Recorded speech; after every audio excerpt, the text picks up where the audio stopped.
नमस्कार दोस्तों, welcome to my channel exam store. Friend, आज ये जो पॉलिटिकल लेक्चर फिफ्थ है, इससे पहले मैं 4 और लेक्चर करा चुका हूँ। तो अभी तक आपने नहीं देखा है तो जाके प्लेलिस्ट में आपको इंडियन पॉलिटी के नाम से मिल जाएगा, वहाँ से जाके आप लोग देख सकते हैं। जी हाँ दोस्तों, तो इस चैनल के माध्यम से आपके सारे सिविल सर्विसेज एग्ज़ाम की प्रिपरेशन कराई जाती है। यूपीएससी, बीपीएससी, यूपीपीसीएस सारे गवर्नमेंट एग्जाम की प्रिपरेशन कराई जाती है। तो प्लीज़ चैनल को जरूर सब्सक्राइब कर ले, आपको निश्चित ही मदद मिलने वाली है। यहाँ बिल्कुल जो है टॉपिक वाइज क्वेश्चन कराया जा रहा है आपको पूर्वानुलोकन से। तो भारतीय राज्य व्यवस्था एवं शासन 2020 जो बुक इस साल प्रकाशित हुई है उससे कराया जा रहा है। तो चलिए दोस्तों, अभी तक आपने मेरे चैनल को सब्सक्राइब नहीं किया है तो पहले सब्सक्राइब कर लो, वीडियो को लाइक कर दो, बेल आइकन प्रेस कर दो। तो हम लोग इसमें देखिए भारतीय संविधान के प्रमुख भाग जो है पढ़ने वाले। क्या पढ़ने वाले? भारतीय संविधान के प्रमुख भाग। जी हाँ दोस्तों, हम लोग आज ये रीड करने वाले हैं। तो जल्दी जल्दी आप लोग चैनल को सब्सक्राइब कर लो, वीडियो को शेयर कर दो, लाइक कर दो, ताकि उन लोगों तक भी पहुँच जाए जिन लोगों के पास साधन नहीं हो है, वो लोग भी इस वीडियो के माध्यम से पढ़ सकें। जी हाँ दोस्तों, शिक्षा का प्रसार सब जगह होना चाहिए। फर्स्ट क्वेश्चन जैसे आपके स्क्रीन पे आ चुका है, आप लोग को इसका सही जवाब देना है। तो भारतीय संविधान को कितने भागों में विभाजित किया गया है? ऑप्शन है 16 भागों में, बी ऑप्शन है 22 भागों में, या सी 24 भागों में, या डी 25 भागों में। तो भारतीय संविधान को कितने भागों में विभाजित किया गया है? सही जवाब क्या हो जाएगा? यूपीपीसीएस में 2012 एंड यूपीपीसीएस मेंस 2008 में क्वेश्चन पूछा गया है। तो सही जवाब क्या हो जाएगा आपको बताना है। अगर बी ऑप्शन बता रहे हैं 22 भागों, तो बिल्कुल सही जवाब है।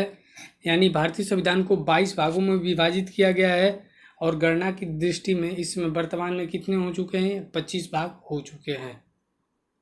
उम्मीद करता हूँ फर्स्ट क्वेश्चन की जानकारी आपको पूरी हो चुकी होगी। अब हम लोग सेकेंड क्वेश्चन की तरफ आगे बढ़ते हैं। तब तक आप लोग वीडियो को जरूर लाइक कर दें। नागरिकता से संबंधित प्रावधान संविधान के किस भाग में है? यूपी, यूडीए, एलडीए मेंस 2010 में क्वेश्चन पूछा है। तो आप लोग जल्दी जल्दी कमेंट बॉक्स में बताइए, नागरिकता से संबंधित प्रावधान संविधान किस भाग में है? ए ऑप्शन है भाग 1 में, बी भाग 3 में, या सी भाग 2 में, या डी भाग 4 में। तो नागरिकता से संबंधित प्रावधान संविधान के किस भाग में है? तो दोस्तों, मैं आपको ऑप्शन तो बता चुका हूँ। इसका सही जवाब क्या हो जाएगा? C option. दूसरे का कौन सा जवाब सही हो जाएगा? यानी सेकंड का सी ऑप्शन। भाग 2 में जो है नागरिकता का प्रावधान दिया गया है संविधान में। और ये क्या क्या है इसके बारे में मैं थोड़ी सी आपको एडिशनल जानकारी दे दूँ। तो नागरिकता संबंधी जो प्रावधान है भारतीय संविधान के भाग 2 में, और आर्टिकल किससे तक है? तो आर्टिकल 5 से लेके 11 तक है। जी हाँ दोस्तों, आर्टिकल 5 से लेके 11 तक जो है नागरिकता के बारे में है, यानी सिटीजनशिप के बारे में है, और ये भाग 2 में है। सेकंड का सी ऑप्शन बिल्कुल राइट आंसर है। तो सेकंड का सी आप लोग बिल्कुल सही जवाब दे रहे हो। अब हम लोग थर्ड क्वेश्चन पे आ चुके हैं। इसमें आपको पहले क्वेश्चन को अच्छे से रीड करना है। अगर आप क्वेश्चन को अच्छे से रीड नहीं करोगे, जब भी नहीं वाले क्वेश्चन है उसके नीचे अंडरलाइन बनाइए, क्योंकि अगर आपने नहीं के नीचे अंडरलाइन नहीं बनाया तो आप उसका पक्का गलत आंसर करके आओगे। फिर जैसे आंसर की मैच कराओगे तो आपको लगेगा हाँ मैंने यहाँ गलत कर दिया था, और ये वहाँ बिल्कुल पता नहीं चलता है। तो थर्ड का सही जवाब क्या हो जाएगा? जैसे नागरिकता सही सुमेलित कौन सा नहीं है? तो नागरिकता को मैंने अभी बताया संविधान भाग 2 में है। मौलिक अधिकार किस में है? तो मौलिक अधिकार भी आपका किस में है? ये कह रहा है संविधान के भाग 3 में। ठीक है दोस्तों, मौलिक अधिकार किस में है? संविधान के भाग 3 में है। बिल्कुल, ये भी सही है। मौलिक कर्तव्य किस में है? तो यहाँ आप लोग कंफ्यूज हो सकते हो। ठीक है, मौलिक कर्तव्य लिखा है। अगर रोमन अंकों की जानकारी नहीं है तो आपको जानना पड़ेगा। ये 6A लिखा है। क्या लिखा है? मौलिक कर्तव्य में 6A लिखा है। जी हाँ दोस्तों, अगर आप सी को ध्यान से देख रहे हैं तो यहाँ आपको दिखा है संविधान का भाग 6A, जबकि ये होता है किसमें? संविधान के 4A में। यानी 4 ऐसे लिखा जाता है, IV और A। ठीक है दोस्तों, ये बिल्कुल अपोजिट लिख दिया है इसका। इस वजह से ये आपको ध्यान में रखना है, और लोग इसको सही जानकारी दे के सही जवाब बिल्कुल उछलते हुए आएंगे कि मैंने तो इसका जवाब सही दिया है, और फिर जब घर आके करेंगे ओ मैंने तो यहाँ गलत कर दिया। तो आपको बिल्कुल क्वेश्चन को पहले अच्छे से रीड करना है, फिर जाके ही उसका जवाब देना है। तो सही जवाब क्या हो जाएगा? सी ऑप्शन, मौलिक कर्तव्य। ठीक है दोस्तों, यूपी लोअर सबऑर्डिनेट प्री 2004 में क्वेश्चन पूछा गया है। अब हम लोग फोर्थ क्वेश्चन की ओर आगे बढ़ते हैं। भारतीय संविधान के किस भाग में 3 सोपानों में पंचायतें बनाने की परिकल्पना की गई है? फोर्थ क्वेश्चन जो है आपको इसका सही जवाब बताना है। हमारे संविधान के किस भाग में 300 पानों में पंचायतें बनाने की परिकल्पना की गई? ऑप्शन आपके हैं भाग 9 या भाग 10 या भाग, ये बताना है 11 या भाग 12। यूपी पीसीएस प्री 2013 में ये क्वेश्चन पूछा गया। अगर आपको रोमन अंक की जानकारी नहीं है तो आप लोग कमेंट बॉक्स में बता सकते हो, तो मैं आपको उसके बारे में भी बता सकता हूँ। कोई हिचकिचाहट की ज़रूरत नहीं है, हो सकता है बहुत लोगों को नहीं जानकारी होती है, तो आप लोग बता सकते हो। तो देखिए हमारे संविधान के किस भाग में 300 पानों में पंचायत बनाने की परिकल्पना की गई है? तो इसका सही जवाब क्या हो जाएगा? यूपी पीसीएस प्री 2013 में क्वेश्चन पूछा गया। अगर ए ऑप्शन बता रहे हो तो बिल्कुल सही जवाब है। जी हाँ, भाग 9 में है, भाग 9 बिल्कुल सही जवाब हो जाएगा इसका। ठीक है दोस्तों, 300 पानों में पंचायत बनाने की परिकल्पना किस में की गई है? भाग 9 में। तो कहिए तो मैं थोड़ी सी आपको जानकारी दे भी दूं। तो संविधान के 73वें संशोधन अधिनियम 1992 द्वारा 24 अप्रैल 1993 से स्थापित संविधान के भाग 9 में 300 पानों में पंचायत बनाने की क्या है? परिकल्पना की गई है। तो इस भाग के अनुच्छेद यानी आर्टिकल 243 के ख के खंड फर्स्ट में कहा गया है कि प्रत्येक राज्य में ग्राम, मध्यवर्ती और जिला स्तर पर इस भाग के उपबंधों के अनुसार पंचायतों का गठन किया जाएगा। ठीक है, इसी अनुच्छेद के खंड 2 के अनुसार मध्यवर्ती स्तर पर पंचायत का उस राज्य में गठन नहीं किया जा सकेगा जिसकी जनसंख्या 20 लाख से अधिक है। कितनी जनसंख्या? 20 लाख से अधिक है, तो वहाँ पंचायत राज्य में गठन नहीं किया जा सकता। अब हम लोग 5th क्वेश्चन की तरफ आगे बढ़ते हैं। भारतीय संविधान का कौन सा भाग और अध्याय संघ एवं राज्यों के बीच विधायी संबंध के बारे में है? सही जवाब क्या हो जाएगा? जी हाँ दोस्तों, 5th क्वेश्चन का सही जवाब क्या हो जाएगा? यूपी पीसीएस में 2012 में पूछा गया है, भारतीय संविधान का कौन सा भाग और अध्याय संघ और राज्यों के बीच विधायी संबंध के बारे में है? तो 5th का सही जवाब आप लोग जल्दी जल्दी कमेंट बॉक्स में बता सकते हैं। ऑप्शन है आपके भाग 11 और अध्याय फर्स्ट, बी ऑप्शन है भाग 11 और अध्याय सेकेंड, या भाग 12 अध्याय फर्स्ट, या डी भाग 12 और अध्याय सेकेंड। तो सही जवाब क्या हो जाएगा 5th का? अगर 5th का ए ऑप्शन बता रहे हो भाग 11 और अध्याय 1, तो बिल्कुल सही जवाब है आप लोगों का, और आपकी तैयारी थोड़ी सी अच्छी चल रही है।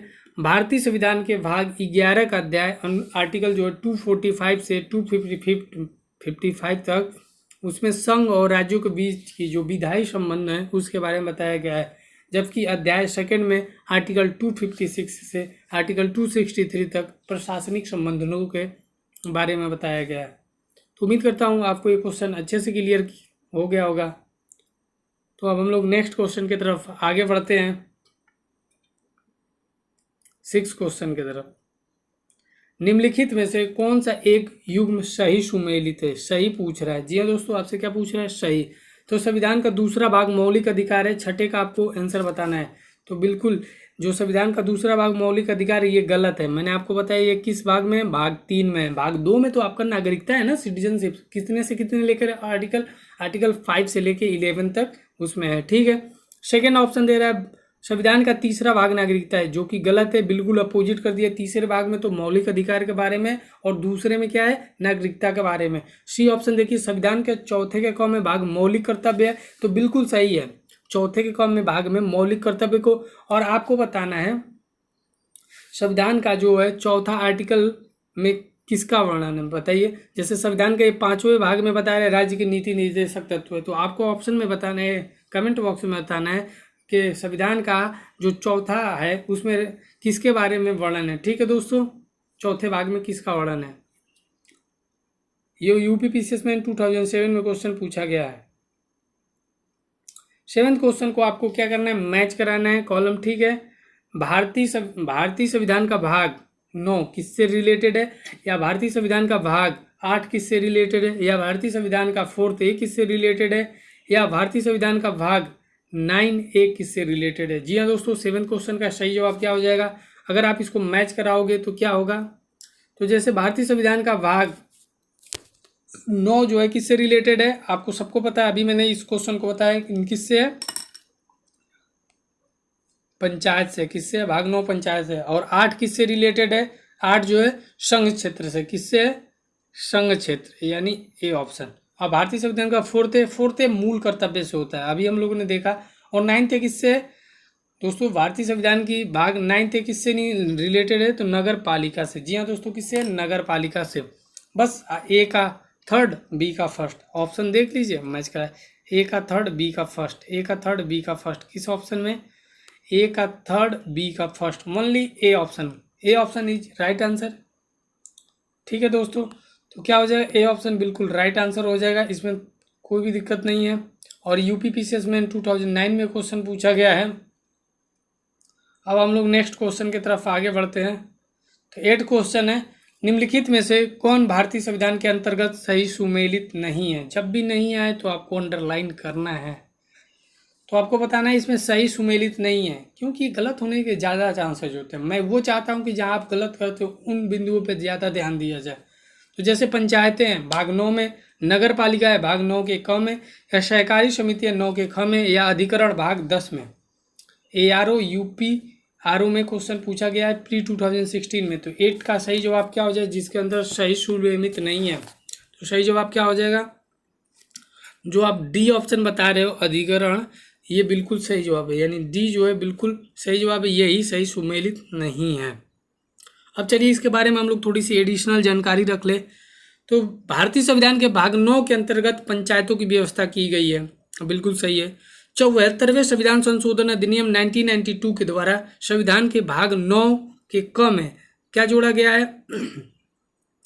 जो कि नगर पालिकाओं से संबंधित है। किससे है? नगर पालिकाओं से संबंधित है। अब हम लोग 97वें संविधान संशोधन अधिनियम 2011 के द्वारा संविधान के भाग 9 के ख में क्या जोड़ा गया है? जो है सहकारी समितियाँ। क्या जोड़ा गया है? 9 के ख में सहकारी समितियाँ।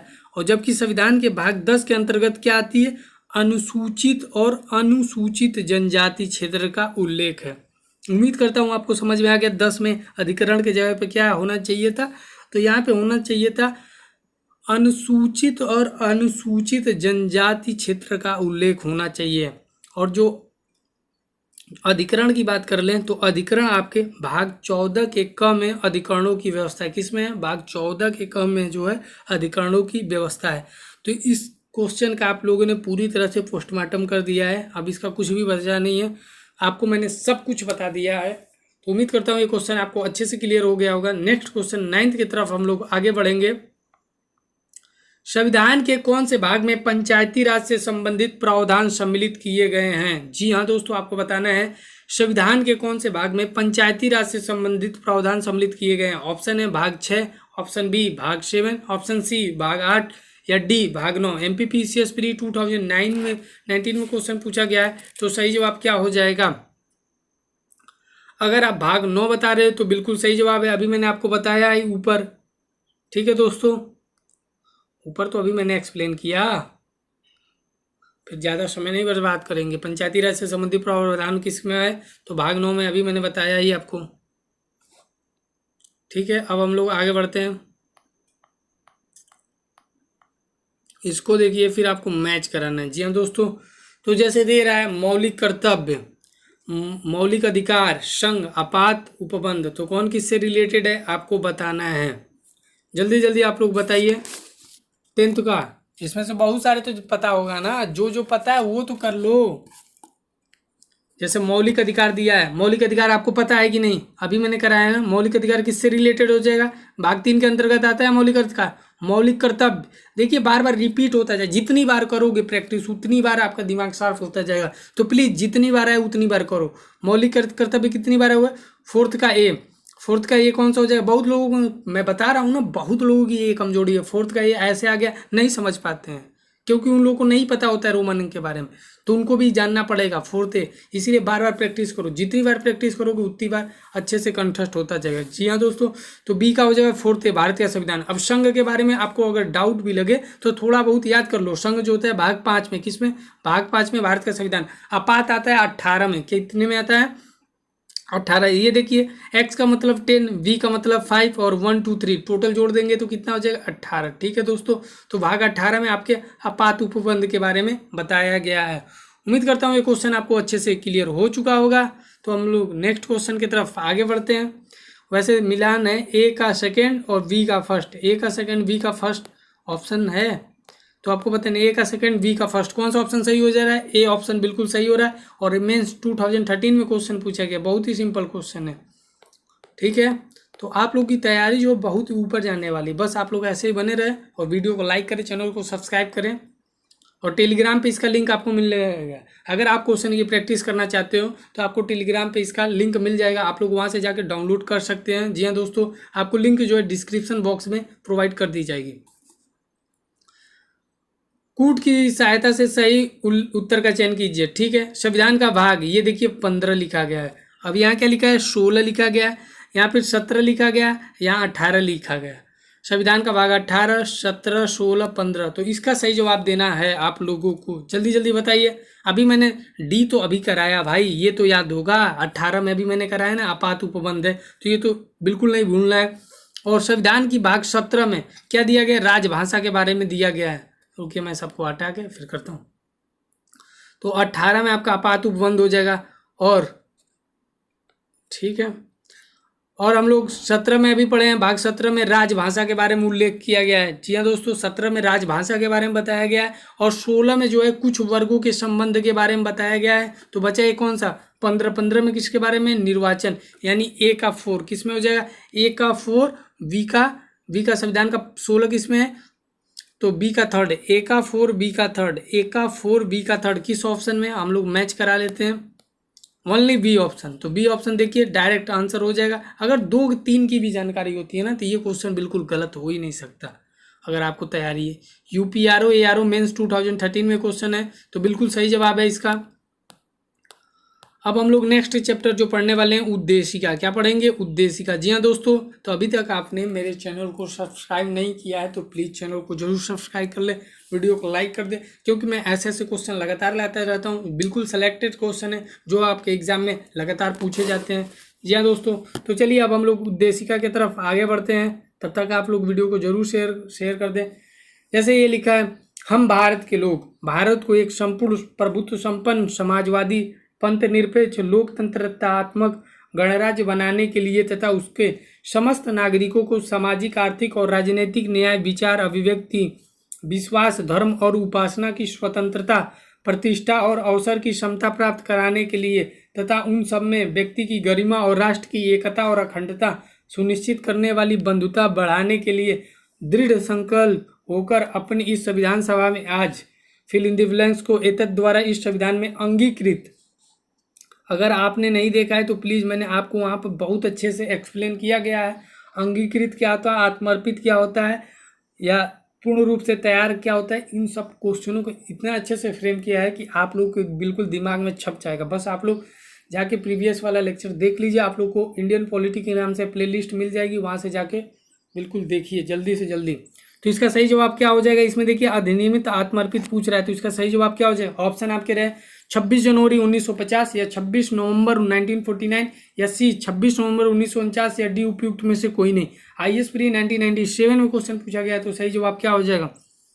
तो जब भी अंगीकृत अधिनियमित या आत्मर्पित पूछे तो इसका सही जवाब होता है 26 नवंबर 1949, यानी बी बिल्कुल राइट आंसर है। अगर इसी को पूछता कि पूर्ण रूप से लागू कब हो गया, जब लागू पूछ देता तो 26 जनवरी 1950 बिल्कुल राइट आंसर हो जाता। ठीक है दोस्तों, उम्मीद करता हूँ ये क्वेश्चन भी आपको अच्छे से क्लियर हो चुका होगा। सेकंड क्वेश्चन की ओर हम लोग मूव ऑन करेंगे तेजी से। भारतीय गणतंत्र की 26/1/1950 को सही संवैधानिक वस्तु स्थिति का थी जब संविधान लागू किया गया था। ऑप्शन है लोकतंत्रात्मक गणतंत्र, बी संपूर्ण प्रभुत्व संपन्न धर्मनिरपेक्ष लोकतंत्रात्मक गणराज्य, या सी संपूर्ण प्रभुत्व संपन्न लोकतंत्रात्मक गणराज्य, या डी संपूर्ण प्रभुत्व संपन्न समाजवादी धर्मनिरपेक्ष लोकतंत्रात्मक गणराज्य। यूपीपीसीएस में 2009 में क्वेश्चन पूछा गया है। सेकंड का सही जवाब क्या हो जाएगा?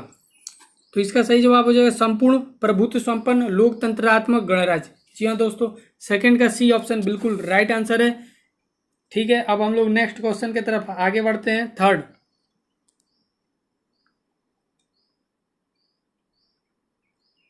भारत के संविधान के निर्माताओं का मत निम्नलिखित में से किसमें प्रतिबिंबित है होता है। ठीक है दोस्तों, थर्ड क्वेश्चन को पहले अच्छे से रीड हम लोग करते हैं। भारत के संविधान के निर्माताओं का मत निम्नलिखित में से किसमें प्रतिबिंबित होता है? आपके ऑप्शन है उद्देशिका, बी ऑप्शन है मूल अधिकार, या सी राज्य की नीति निर्देशक तत्व, या डी मूल कर्तव्य। IAS-प्री 2017 में क्वेश्चन पूछा गया है, तो थर्ड का सही जवाब क्या हो जाएगा? अगर आप थर्ड का ए ऑप्शन बता रहे हो तो बिल्कुल सही, यानी उद्देशिका बता रहे हो तो बिल्कुल सही जवाब है। चलिए इसके बारे में एडिशनल जानकारी मैं दे दूं आपको थर्ड के। तो भारतीय संविधान के निर्माताओं का मत उद्देशिका यानी द प्रियम्बल में प्रतिबिंबित होता है। ठीक है दोस्तों, यह संविधान निर्माताओं की मन स्थिति को समझने की एक क्या है, कुंजी है। ठीक है, यह संविधान निर्माताओं के सिद्धांतों को प्रदर्शित करता है। संविधान की प्रस्तावना ने देश को नियति को आकार देने में प्रमुख भूमिका निभाई है। ठीक है, उसके बाद हम लोग आगे पढ़ते हैं। 13 दिसंबर 1946 को संविधान सभा के समक्ष जवाहरलाल नेहरू द्वारा प्रस्तुत उद्देश्य प्रस्ताव को 22 जनवरी 1947 को पारित किया गया था। ठीक है दोस्तों, पारित कब किया गया था उद्देश्य प्रस्ताव को? तो 26 जनवरी 1947 को पारित किया गया था। इसे ही परिवर्तित करके संविधान के प्रस्तावना के रूप में स्वीकार किया गया था। ओके दोस्तों, उम्मीद करता हूँ आपको समझ में अच्छे से आ चुका होगा कि इसे ही परिवर्तित करके संविधान के प्रस्तावना के रूप में स्वीकार किया गया था। अब हम लोग फोर्थ क्वेश्चन की तरफ आगे बढ़ते हैं। संविधान में हमारे राष्ट्र का उल्लेख किस किस नामों से किया गया है? तो ये क्वेश्चन बहुत ही सिंपल है, आप लोग कृपया इसको जल्दी से बता दें। ऑप्शन है भारत और इंडिया, बी ऑप्शन है केवल भारत, या सी हिंदुस्तान और इंडिया, या डी भारत, हिंदुस्तान तथा इंडिया। सही जवाब क्या हो जाएगा? मैं आपको ये होमवर्क के लिए छोड़ रहा हूँ, आप लोग जब वीडियो देखिएगा तो इसका जवाब दीजिएगा। ठीक है दोस्तों, क्योंकि ये क्वेश्चन मैं बता चुका हूँ तो फोर्थ क्वेश्चन मैं नहीं बता रहा हूँ। ठीक है, आप लोग कमेंट बॉक्स में बताइएगा। अगर नहीं बता पाओगे कमेंट बॉक्स में तो मैं वहाँ आपको रिप्लाई जरूर दूंगा। जो लोग भी अगर इस क्वेश्चन का जवाब देते हैं उनको मैं आगे तुरंत रिप्लाई दूंगा। ठीक है, अब हम लोग फिफ्थ क्वेश्चन की तरफ आगे बढ़ते हैं। भारत के संविधान की प्रस्तावना में कितने प्रकार का न्याय, स्वतंत्रता, समानता एवं भ्रातृत्व का उसी क्रम में उल्लेख किया गया है? तो इसका सही जवाब क्या हो जाएगा? इस क्वेश्चन को आगे और भी अच्छे से एक्सप्लेन किया गया है। UPPCS प्री 2018 में क्वेश्चन पूछा गया है। तो देखिए, न्याय जो है 3 प्रकार का, कौन कौन से है मैं आपको बता देता हूँ। भारतीय संविधान की प्रस्तावना में कितने प्रकार का न्याय है? तो न्याय 3 प्रकार का। तो पहले